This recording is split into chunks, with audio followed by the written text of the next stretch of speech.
Kamusta kayo dyan? Ako, ito, babiyahe na naman papuntang trabaho. Ang gamit ko, itong bike na ito. Nasa unang tingin parang hindi ako kakayanin sa laki kong ito.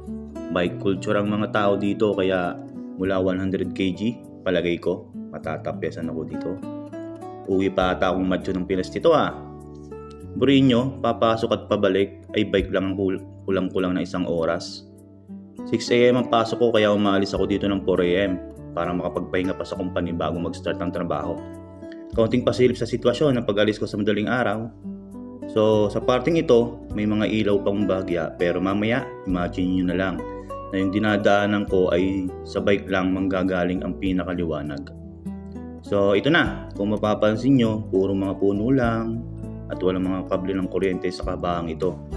Tuwing dadaan nga ako dito, napapalawak ang imagination ko.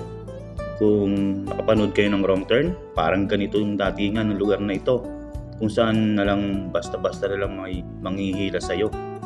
Talagang kinalibutan naman ako at talagang napapatawag na lang ako kay Lord ng sunod-sunod. Alam mo yun, automatic na yun. Nung isang araw may nadaan akong patay na rabbit ko, Mariosep. Naisip ko baka kung ano na ito. Kaya kahit anong sakit ng binti ko, hala, pedal lang. Walang tingin-tingin sa kaliwat kanan, dire-diretso lang tayo. Ayan, banda-banda dyan, may ilog naman dyan. Pagkaanganga ka, shoot ka dyan sa malayelong sa lamig na yan. Ang malala pa, halos wala akong kasabayan sa pagbabike sa umaga. Ewan ko ba anong oras ang papasukan ng ibang tao dito? Para may kasabay man lang ako.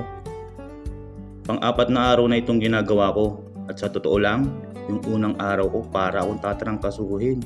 Kung sa Pinas ako, naku, absent na ako. Pero dito, bangon, asikaso, at talagang tiis.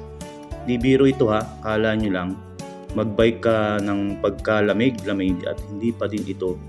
May panahon pa na may negative pa ang temperature dito.